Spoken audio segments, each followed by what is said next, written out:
padyshim që është prej xhinëve të vrasht.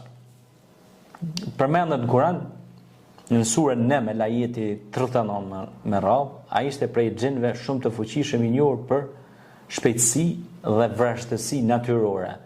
Pikërisht përmendet tek ngjarja e Sulejmanit alayhis salam që ne e kemi përmend në puntatën ose në ligjëratën e pyetje përgjigjet në të kalumen. Pikërisht vjen aty dhe ai ishte shumë i shpejtë. Dhe shpejtësinë e tij e rrezoi kush? Imani i një besimtari thjesht që thonë ta bi frunin e Belkizës sa hape mbyll syt, a kupton ajo? Kurse ai thonë ta bi frunin sa të ngritesh dhe të ulesh përsëri.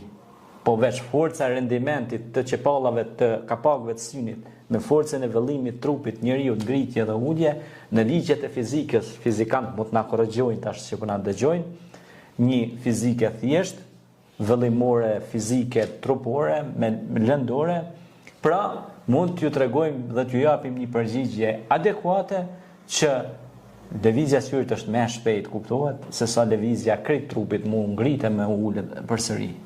E Ifriti tha unë sa të ngritesh dhe të ulesh përsëri, tha Sulejmani do ta sjell, tha ta pruj përsëri, tha ta bi frunin e Belkizës, ta bi frunin e Belkizës. Kurse një besimtar që Allah i kishte dhënë tha dije, i tha unë ta bi më shpejt, i tha Sulejmanit. Edhe shikoi Sulejmani alayhis salam, tha si mundesh ti ta bish më shpejt? Tha unë ta bim sa të mbyllësh sytë dhe ta hapësh sytë ti e shef frunin përballë ti e ki menjëherë. E tha si din ti këtë punë, si mund ta arrish këtë? Tha unë arritha vetëm e di një emër për emrave të bukur të Allahut, tha. Unë e thas Allahun atë emër të bukur. Pra nuk bën asnjë besimtari, asnjë lëvizje nuk e bën pa e thirrë emrin e bukur të Allahut, një ndër emrat e tij.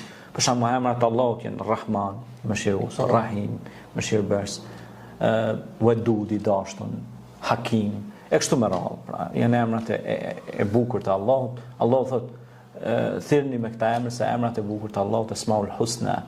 Pra, dhe kjo ishte urtësia e Allahut të